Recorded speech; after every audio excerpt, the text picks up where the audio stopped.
9 students walked into the Ural Mountains in January 1959. They were experienced, they were prepared, they were never supposed to disappear.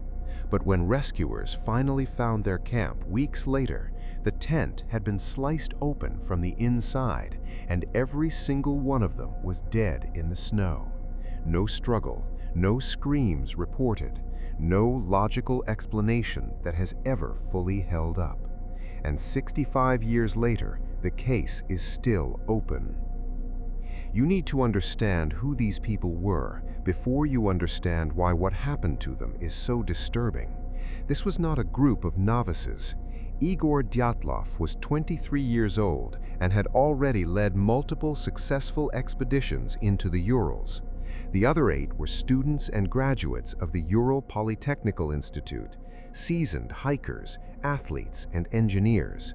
They had maps, they had supplies, they had everything they needed to survive the winter. They called themselves Group UPI. They set out on January 23, 1959, on a route classified as Category 3 difficulty, the highest possible rating for a Soviet hiking expedition at the time.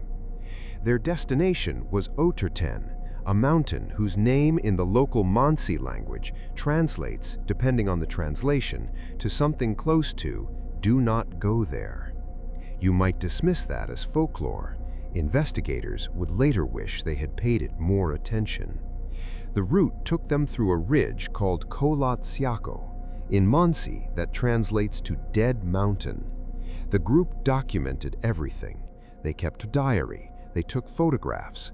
The last diary entries and photos show a group in good spirits setting up camp on the eastern slope of Kholat Syako on the evening of February 1, 1959. The temperature was dropping. Winds were picking up.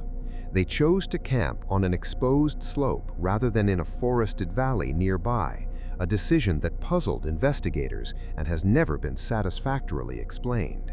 Then they disappeared. It was the photographs left behind on their cameras that first told investigators something had gone catastrophically wrong. The last photos taken by the group, developed weeks later, showed images of the camp being set up in darkness and blowing snow. Then nothing, no further images, just 9 people who walked into that slope and never walked out. When search parties finally reached the campsite on February 26, 1959, they found the tent abandoned. It had been cut open from the inside, meaning someone inside the tent had used a knife to slash through the fabric and escape outward, rather than using the entrance. Everything was left behind: shoes, coats, food, equipment. Whoever had left that tent had done so in an extreme state of panic, without taking even basic survival gear in temperatures estimated at -25 to -30 degrees Celsius. The trail of footprints in the snow led away from the tent and down the slope. 8 or 9 sets of prints. Some were barefoot, some showed signs of socks only. The prints indicated a controlled, almost calm walk, not a sprint, not a chaotic scramble. They walked, in the dark, in extreme cold, without shoes or adequate clothing, toward the tree line approximately 1.5 miles away. The first 2 bodies were found at the edge of the tree line near a large cedar tree. They were Yuri Doroshenko and Yuri Krivonishenchenko. Both were in underwear. The cedar tree's upper branches had been broken, suggesting someone had climbed it. They believed they had tried to build a fire. There were burns on their hands and feet. They had died from hypothermia. 3 more bodies were found on the slope between the cedar tree and the tent, as if they had been trying to return to camp and collapsed. One of them was Igor Dyatlov himself. Another was Zinaida Kolmogorova. A third was Rustem Slobodin, who had a small crack fracture in his skull, though investigators determined it was not the cause of death. All 3 had died from hypothermia. The final 4 bodies were not found until May, when the snow melted and revealed a ravine about 250 feet from the cedar tree, and this is where the case stops being explainable. 3 of the 4 remaining victims, Ludmila Dubinina, Semyon Zolotaryov, and Nikolai Thibault-Brignoles, had massive internal injuries, broken ribs, a fractured skull, damage that forensic pathologist Boris Vozrojdeny described in his official report as comparable to the force of a car crash. But there were no external wounds, no bruising on the skin consistent with a direct blow. The force was applied from the inside, as if something had crushed them. Dubinina was found kneeling, facing inward toward a slope, as if in a posture of prayer. Her tongue was missing. The Soviet investigation was officially closed in May 1959.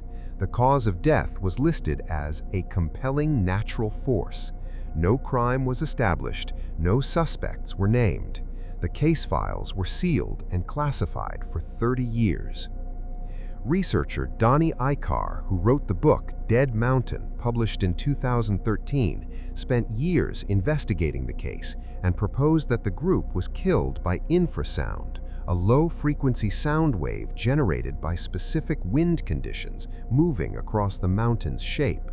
Infrasound at certain frequencies can cause extreme panic, disorientation, and physiological distress in humans.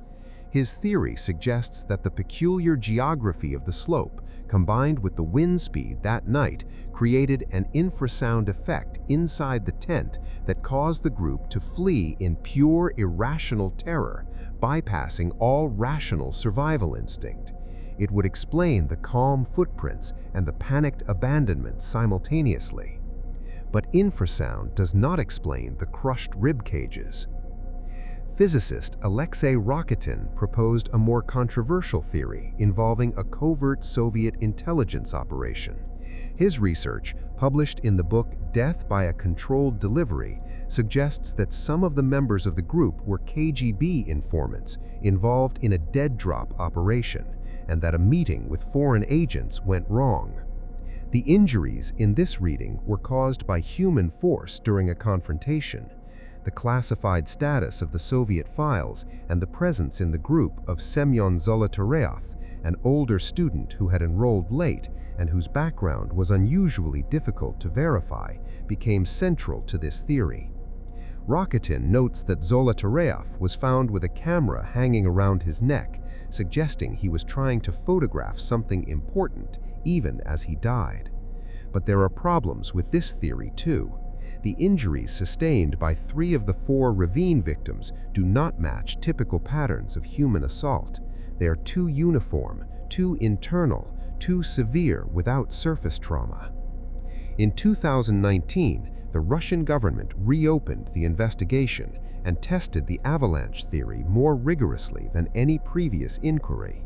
Researchers Johann Gaume and Alexander Putzren published a study in the journal Communications, Earth and Environment in 2021 using computational modeling to show that a specific type of delayed slab avalanche, triggered not immediately but hours after the tent was pitched, caused by the buildup of wind-deposited snow on the slope, could produce exactly the type of internal injuries found in the ravine victims.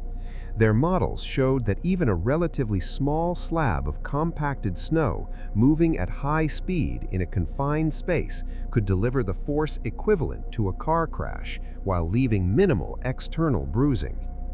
The Russian government announced in 2019 that it had reached the same conclusion. An avalanche or a snow slab collapse had triggered the events that night. But critics of the avalanche conclusion, including members of the Dyatlov Foundation, pointed out that the footprints in the snow were preserved in a pattern inconsistent with an avalanche event. An avalanche would have disturbed the snow in ways that were not observed.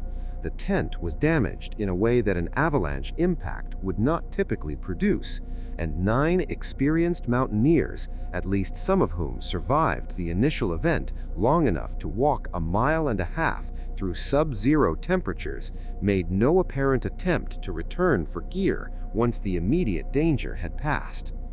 There are smaller details that have never been explained. The diary of one group member, Nikolai Thibault-Brignoles, contained an entry that was later described by investigators as strangely coded or abbreviated. The final group photograph taken before they set up camp on February 1st, 1959, showed them smiling, relaxed. Whatever happened that night happened fast, or happened in the dark, or happened in a way that gave them no time to prepare.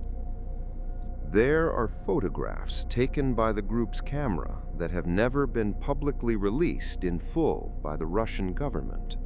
There are witness accounts from a group of hikers camped nearby who reported seeing strange orange lights in the sky over Kolatsiakol on the night the Dyatlov group died. These lights were also reported by other observers in the region that month. The Soviet military was testing ballistic missiles in the area at the time.